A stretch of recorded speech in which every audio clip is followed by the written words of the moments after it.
So Americans are turning against Donald Trump. That's the subject of today's video, and we have some new, fresh polling data to look at to describe these things. And the question was asked, how would you describe Trump in his second term?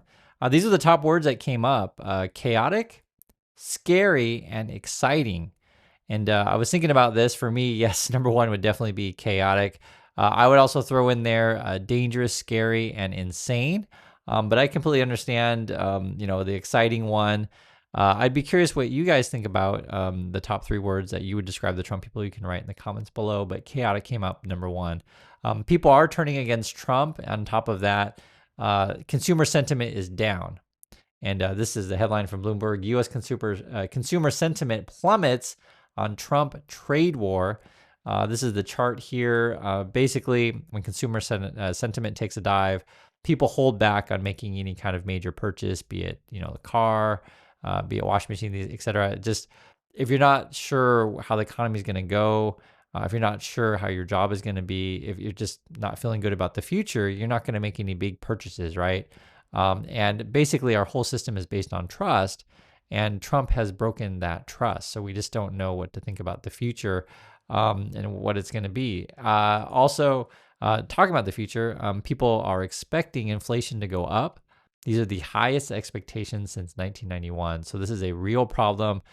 Is affecting real people, and effectively this whole trade war, and this is just one of many negative things that Trump is doing, where people are turning on him. If you take a look at some polling data, normally you call this the approval rating, but we'll call this the disapproval rating because it's so high. 54% disapprove of the way Trump is handling things. 54% disapprove right now of Trump. 42% approve, right? The last time we looked at this, it was the Fox News poll that said 44. So these numbers are in line with that. I think this could go a lot lower. Why not? I'm surprised it's as high as it is, to be perfectly frank.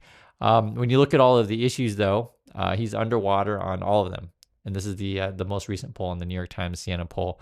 The thing that's really hurting him is in terms of like negative is the Kilmar Garcia case, where they deported the Maryland man to El Salvador. So 52% are against that. Only 31 approve of that. If you want to look at various things that he should or should not be doing, this was actually really telling. So the people really think, right? They really think you should listen to the Supreme Court, meaning that when you ignore Supreme Court rulings, people said 76% of people are like, you shouldn't do that. Or should you send U.S. citizens to El Salvador, which something that Trump promoted, like this, sending U.S. citizens there, and it's like, and it was he's mentioned it a couple times. 73% not too thrilled about that. Deport legal immigrants who have protested Israel. 63% are also against that. Or eliminate government programs enacted by Congress. 54% are against that. So again, he's underwater on so many issues. On top of that, this is actually an interesting one when asked. This is Republicans, Independents, and Republicans. What do you think about sending U.S. citizens to prison in El Salvador? 73% said should not do that. And this is actually pretty similar numbers when it regards to tariffs. So I think there's a portion of the population, maybe about a third of Americans, no matter what Trump does or says, even no matter how ridiculous and how wild, they're going to stick with the guy so far. I think, though, and this is regarding any of the Trump stuff, once it really starts affecting people's pocketbooks, when they go to Walmart and there's no goods on the shelf, or they have to pay double for things, I think numbers could sour very, very quickly. So that's always an interesting thing, how well Trump can, sell this to his voters and how much support they can get from Fox News. Because if you look at this, so this is the question here is, do you approve or disapprove of the way Trump is handling the falling tariffs on imported goods? You ask, all Americans, it's 64% disapprove, so like 2/3 kind of thing. Democrats at 96% disapprove. Independents 70% disapprove. And you have a few Republicans, 25% disapprove. So there's still Republicans that back the tariffs, but like I said, when it starts to hit their pocketbook directly, I think they're going to change their mind. Trump gave a crazy interview. So crazy, I couldn't even cover everything in the last video, but this was a headline that came out of that. Trump suggests he didn't have time to buy Melania birthday gifts because he's so busy with tariff deals that don't exist. Like how do you even read this? Like it's so crazy. I'm so busy with all this, fantasies. I can't even buy my wife birthday presents. But yeah, there's so much crap that he said in the interview. You can watch my last video on that. But frankly, the guy, I think he's got dementia. He's delusional, and he's supported by this cast of, what's the right word to say it, lackeys, sycophants, idiots in the White House. And they tweet out this craziest crap. This is the White House Twitter. This is what it says. While the haters hate, President Trump delivers 5.2 trillion in investments locked in. That's the Trump effect. Dollar emoji and flag emoji, and I guess it's Trump pointing with the flags behind him, money falling from the sky, and bald eagles flying. Like we would make these kind of images as joke, right? But they're doing it serious. Like this is the White House, and this is like weird fantasy that I guess all this money is pouring in, 5.2 trillion. Now I do want to be fair on this stuff. A lot of these things are pledges, right? Like someone's promising you to, build a factory and stuff like that, but there's no factory yet, there's no jobs yet. And then on top of that, they inflate the numbers. So there'll be kind of thing of like where Trump was having a meeting at dinner and someone says, hey, okay, I'll invest 100 million. Then he'll be like, well, what about 500 million? What about, a billion? What about a trillion?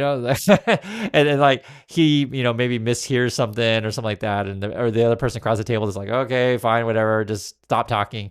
And then they'll take that as a pledge. It's that kind of stuff. And this is how they're running their administration over there. It's like, what's the best way to describe it? It's like 13-year-olds on the playground, fighting over things, fighting over, lunch money, that stuff like that. And then they pretend like the lunch money is $1 trillion, whatever. The kind of stuff that they're promoting is powering AI. They had some sort of summit there. It's like this kind of smoke and mirrors kind of investments. Some people do call them out on it. And in fact, this is Ken Griffin. He's a hedge fund manager, Citadel. This is the big money. I mean, like the biggest money out there. And he's calling out Trump as being a bunch of BS. You should listen. It says, Ken Griffin criticizes Trump tariffs. The jobs are not coming back. Let me read the quote to you guys. It says here, he dreams of giving people their dignity back, and I have to applaud him for having that dream. But the dream is not going to come true. These jobs are not coming back to America. And to be clear, with an unemployment rate of 4%, America has moved on. And, the point being is like, even if Trump were, to get a bunch of these jobs back, who's going to work in, said factories making T-shirts or iPhones or whatever?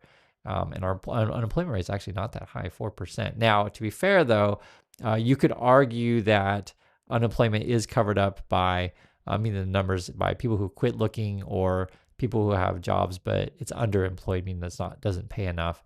And one of the things that I've said several times on the channel, the way you can really help people is strengthen education, strengthen healthcare, strengthen public transportation.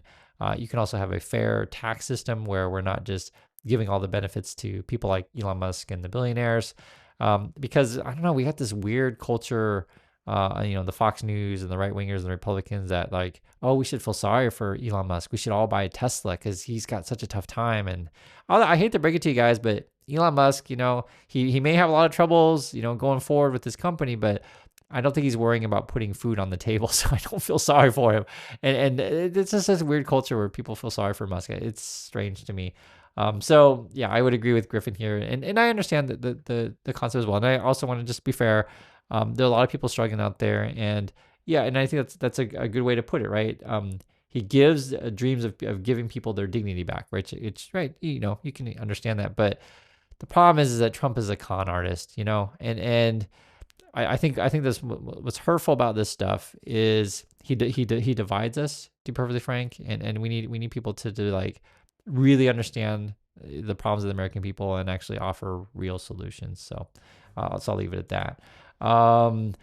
Griffin also says here, speaking as part of Stanford's View from the Top series in Silicon Valley, Griffin argued that the U.S. should try to play to its strengths, such as creating intellectual property and content, rather than bringing back jobs in factories that have largely automated their production away, right? All these jobs that don't exist anymore. These jobs that pay a stunning amount of money as compared to working in a factory making zippers or home appliances or making flat screen TVs. Also, what's going on, and it's hard to cover this stuff every day because sometimes people ask me like how do you do it and how do you stay sane? And honestly, it's becoming more of a struggle every day just to tell people the truth of what's going on. And I think what helps me is knowing, the communities out there that you guys are see what I see, and I see what you see. And then you see the polling data start to turn around, and we know that midterms is coming. So, if Trump keeps going on the way that he is, midterms could really be a disaster for the Republicans, which I think it should be, considering all the policy and the craziness they're doing, and the cowardness that we're seeing in the Republican Party. Because the Republicans, they can see what's going on. They can do math as well. I mean, they may not seem like they can do math, but they can do it, and they're just not standing up. And then part of the problem is you have that Fox News and all the right wingers. They gaslight people all the time and say, oh, the other countries are going to pay for the tariffs, but you're going to pay for the tariff. And this is when I think when reality is finally going to set in. This is what we're watching for. Lately, the Trump people now are attacking Wikipedia. That's their latest target. I think this stems from Elon Musk. He attacks Wikipedia all the time, but this is kind of the same kind of stuff as when you attack the news, right? If someone reports on what you're doing or talks about your history, they hate that. Trump hates that when people talk about, his multiple bankruptcies or failures or et cetera. Or Musk hates it when you bring up that he's promised all these things that didn't come true. Like, they hate people telling you the truth. I just try to tell you guys what's going on. One thing that is happening, though, on a positive note, so I want to say, yes, midterms are coming in also. The courts are stepping in and blocking Trump in several occasions. This is the latest one that I just saw, just came out just a few minutes ago. ICE to foreign students, we're not taking your visas away after all. Basically, there was a lot of backlash regarding, how we're treating foreign students.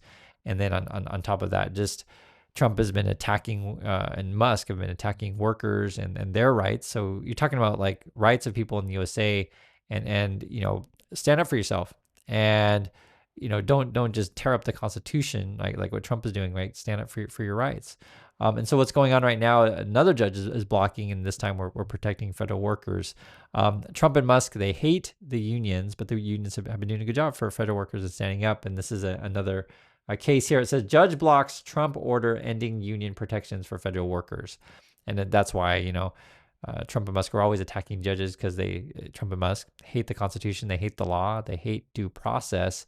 But these systems are in place, and when you see the polling data from Americans, where Americans are like, you shouldn't ignore the Supreme Court, you see it in the data there, or Americans like, please don't, deport Americans to El Salvador, like these like ludicrous things. And just today they arrested a judge, which we'll keep track of that case because I think it's quite serious.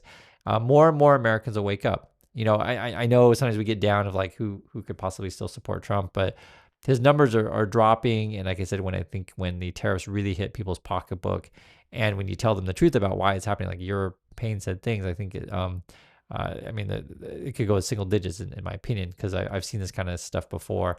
And then Trump on top of that is just completely delusional and appears to have dementia. So that's my thoughts on this stuff. That's the latest polling data. Again, the top 3 words to describe Trump is chaotic, scary, and exciting. And I want to hear what your words are. So I do appreciate your time, everyone, and I'll catch you on the next video.